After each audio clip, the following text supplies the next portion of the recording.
हो गई है पीर पर्वत सी पिघलनी चाहिए और इस हिमालय से भी कोई गंगा निकलनी चाहिए। आज ये दीवार पर्दों की तरह हिलने लगी, शर्त ये थी कि ये बुनियाद हिलनी चाहिए। साथियों नमस्कार, आपकी स्क्रीन पर शिक्षाविद हैं जगतार सिंह जी और इनसे हम चर्चा करेंगे बयाना रूपबास क्षेत्र के विकास को लेकर के। विधायक का कार्यकाल अब पूरा होने वाला है, अक्टूबर के महीने में आचार संहिता लग जाएगी, दिसंबर में चुनाव प्रस्तावित है। तो ये राजनीति में अच्छी खासी रुचि रखते हैं जगतार सिंह जी और इसके साथ साथ सेवानिवृत्त है शिक्षा विभाग से, जिला परिषद का चुनाव भी लड़ चुके हैं। इनकी जुबानी सुनिए विधायक के विकास की कहानी। गुरु जी एक बार हाथ जोड़ के सबको नमस्कार कर दीजिए। सबको नमस्कार, जितने भी श्रोता गण हैं सबको चरणों में वंदन, अभिनंदन, पदवंदन। क्या मानते हैं आप अमर सिंह जाटव के कार्यकाल को लेकर के? जो वर्तमान विधायक श्री अमर सिंह जी जाटव हैं, उनका कार्यकाल जनता से उदासीनता के प्रति रहा है। अच्छा, सुनिए। एक बार मैंने उनसे व्यक्तिगत चर्चा की थी, मालौनी में भी की थी, कोई रूपबास और बयाना क्षेत्र में पानी की अधिक जरूरत है। किसान यहाँ प्यासा है, खेती प्यासी है और एक ही सुझाव दिया था कि अपना जो बंद वारेठा का बांध है रियासतकालीन, जो भरतपुर रियासतकालीन के समय का बंद वारेठा बांध है, उस बांध में पानी की आवक बहुत ज्यादा है और अगर हम बंद वारेठा के बांध को और थोड़ा नीचे कर खुदवा दें तो उसमें पानी की आवक बहुत होती है।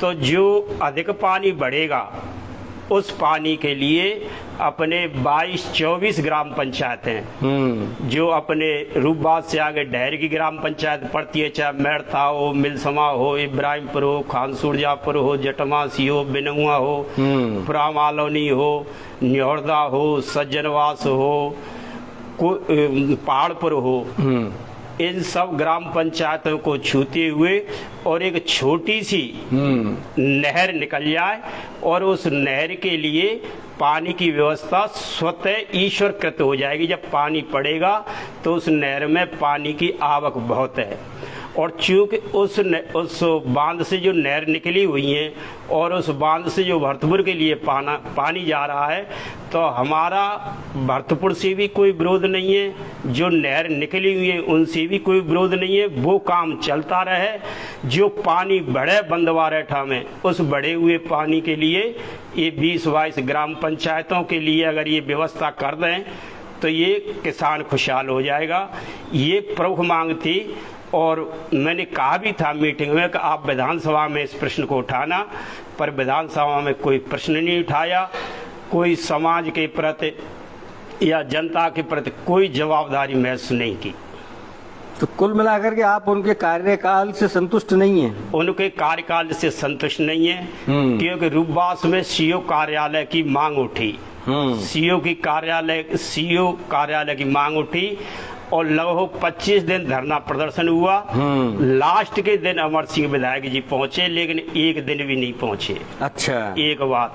दूसरी बात, 10 दिन पहले ग्राम पंचायत न्योहरदा में एक नृशंस हत्या हुई थी मेहतर की, तो उसकी सांत्वना के लिए भी दूसरे दिन रूपबास चिकित्सालय के सामने बीजेपी कार्यकर्ताओं ने धरना दिया, जिसका नेतृत्व आदरणीय ऋतु बनावत जी ने किया।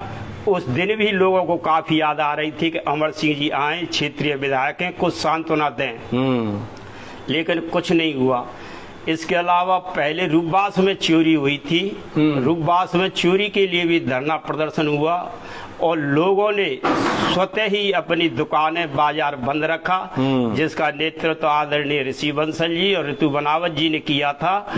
तो 2 दिन बाजार बंद रहा। उसके बाद में जब प्रतिक्रिया देखी तो अपने भरतपुर के एसपी साहब आए, उनसे वार्तालाप हुआ, तब वो धरना प्रदर्शन स्थगित हुआ, लोगों को शांति की राहत मिली।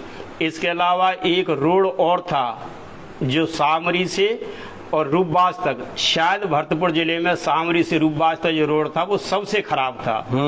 तो उसकी भी कहीं कोई आवाज नहीं उठाई गई और इन्होंने प्रयास किया ऋषि बंसल जी ने, तो वो रोड भी बना। इसके अलावा मंडी के कार्य की बात थी कि केंद्र सरकार ने जब एमएसपी निर्धारित की है, कई फसलों की उन्होंने एमएसपी निर्धारित की है, तो उसको खरीदने के लिए कई दिन तो बारदाना उपलब्ध रूपबास मंडी में नहीं था। तो बीजेपी के कार्यकर्ताओं ने काफी कही, प्रदर्शन किया, एसडीएम साहब से बात की, भरतपुर भी बात की। तो कहने का तात्पर्य यह है कि जो ज्वलंत समस्याएं थी, उस ज्वलंत समस्या में कहीं भी इनके दर्शन नहीं हुए। कामर भूरा सामरी हैं, भानु प्रताप सिंह हैं, आपको नमस्कार कर रहे हैं, राम राम ले लो पहले तो। नमस्कार जी, नमस्कार जी। तो उन्होंने रूपबास की तरफ भी ध्यान नहीं दिया, बयानात की तो उपेक्षा की ही है। जी जी, अपना इलाका है रूपबास, तो उनका अपना इलाका है। जी जी, कोई विकास के काम नहीं हुए? नहीं, कोई विकास के काम नहीं। एक या प्रामालोनी से और सज्जनवास के लिए रोड गया है, और प्रामालोनी से रूपबास के लिए जो रोड गया है वो शॉर्टकट बने हुए, वो आज भी ऐसा लगता है कि गड्ढों से बचने के लिए गड्ढों में बाइक और ये जीप जोंगा देने पड़ते हैं, इतनी हालत खराब है। रास्तों की भी खराब है, एक दो रास्ते जरूर बने, सो इससे जनता संतुष्ट नहीं है। नरेश मदेरणा है, वो कह रहे हैं मामा जी सरकार किसी की भी हो कोई काम नहीं होता है, आपके भांजे हैं नरेश। नहीं, ऐसा कुछ नहीं है, काम होता है। हमने खूब चश्मदीद देखा है, राज्य सरकार भी देखी है, केंद्र सरकार भी देखी है। केंद्र सरकार ने इतना मील का पत्थर का काम किया है जो आज तक के 70 साल में नहीं हुआ था। चाहे वो जम्मू कश्मीर की धारा 370 हो, चाहे वो 3 तलाक का मामला हो, चाहे वो अपने जो राम मंदिर का मामला उलझा हुआ था वो हो, और चाहे कोई किसानों की समस्या हो। और मैं तो ये बात कह रहा हूँ कि किसानों के लिए डंके के साथ अगर कुछ किया तो पहले माननीय अटल बिहारी वाजपेयी जी ने किया, जो किसानों के लिए क्रेडिट कार्ड दे गए थे। और अब किसानों के लिए जो सम्मान निधि योजना है, जो साल में 6,000 रुपये के रूप में मिलती है, ये सम्मान के सहित ये प्रधानमंत्री जी की योजना है। चाहे प्रधानमंत्री ग्राम विकास योजना देख लो, चाहे उज्ज्वल गैस योजना देख लो, चाहे आयुष्मान भारत योजना देख लो, और चाहे घर में शौचालय योजना देख लो। और मैं क्या कहूँ इस बात को, कब भ्रष्टाचार पहले इस कदर पर था, अब तो किसान के खाते में सीधा पैसा आता है। चाहे मनरेगा का पैसा हो, चाहे और पैसा हो, पहले आधा सा पैसा बीच में ही खा जाते थे लोग। और आदरणीय राजीव गांधी जी ने पहले कहा था कि हम केंद्र से पैसा भेजते हैं आम जनता के लिए, तो 85% तो रास्ते में खप जाता है। लेकिन अब ऐसी नहीं है, अब किसानों को भी राहत है, अब मजदूरों को भी राहत है, अब बेरोजगारों को भी राहत है, अब किसानों को भी राहत है। जो केंद्र सरकारी योजना है, केंद्र सरकार की योजना है, और जो ये राज्य सरकार ढिढोरा पीटती है कि महंगाई अधिक, हम कांग्रेस सरकार से ये पूछना चाहते हैं कि राजस्थान और उत्तर प्रदेश में 5 किलोमीटर की दूरी है। उत्तर प्रदेश में कैसे डीजल और पेट्रोल सस्ता है और राजस्थान में कैसे महंगा है। टोल टैक्स कैसे बीजेपी के समय में, जिसमें आम आदमी निकलता था, उसमें सुविधा थी, और अब टोल टैक्स भी देना पड़ता है। बिजली का सरचार्ज था, बिजली के बारे में कांग्रेस सरकार ने मूर्ख बनाया। मैं अपना उदाहरण देता हूँ, मेरी जेब में 3633 रुपये का बिल मैंने अभी भरा है, और 2 महीने के लिए 0 बिल आता था। 2 महीने में 0 बिल आया और अब के 3633 रुपये बिल आया। तो इसका तात्पर्य है जो 2 महीने 0 बिल था, उससे भी डबल करके ये बिल भेज दिया। महंगाई राहत कैंप में हमने महसूस किया है, कोई सुविधा नहीं। कहने का तात्पर्य है कि कांग्रेस सरकार हर स्थिति में फेल है। और इस बात को बताएं कि 4.5 साल हो गई, आधे दिन ये दिल्ली में रही है, आधे दिन होटलों में रही है। और जो आपस में जिम्मेदारी होती है, समर्पण की भावना होती है, एक दूसरे के प्रति जवाबदारी होती है, तो वो जवाबदारी कहीं भी नहीं दिख रही है। पायलट साहब और गहलोत साहब को देख लो, इनमें मतभेद है। इनके एक सांगोद के विधायक आदरणीय कोटा में आदरणीय श्री भरत सिंह जी, वो अभी सत्र में गए थे, उनकी वाणी थी कि मैं अंतिम समय में विधानसभा में जा रहा हूँ, और वहाँ 3 साल से वो जा ही नहीं रहे थे इनकी हालतों को देखकर। चाहे ये बात देख लो, चाहे भ्रष्टाचार की बात देख लो, मैं शिक्षक हूँ, शिक्षा के क्षेत्र में भ्रष्टाचार देख लो, स्थानांतरण में भ्रष्टाचार देख लो, कहीं भी देख लो। तो कहने का तात्पर्य है, किसानों के कर्ज की ये बात कही थी माननीय राहुल गांधी जी ने कि मैं किसानों का 10 दिन में कहा कि थोड़े समय में 1 2 3 4 5 6 7 8 9 10 इतने दिन में मैं किसानों का कर्जा माफ करूंगा, लेकिन वहां भी सफल नहीं हुए। वीरेंद्र सिंह है, भानु प्रताप सिंह है और रवि बुडवारी है, आपको राम राम कर रहे हैं। राम राम राम सर, नमस्कार जी। अगर नमस्कार जी। अमर सिंह जी को टिकट मिलता है तो क्या परिणाम रहेंगे? अमर सिंह जी को टिकट मिलता है, वैसे ये कहते हैं कब मनो इच्छा नाचते दैव इच्छा प्रबले। हाँ। अर्जुन तेरो कहावड़ो समय बड़ो बलवान और भीलन लूटी गोपिका बे अर्जुन बेईमान।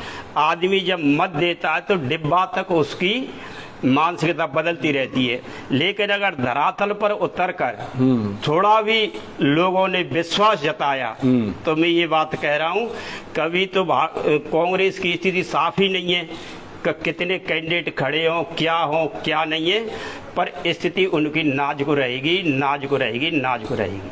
भारतीय जनता पार्टी ये सीट इस बार निकाल सकती है? भारतीय जनता पार्टी सीट इस बार 1 से 1% निकालेगी।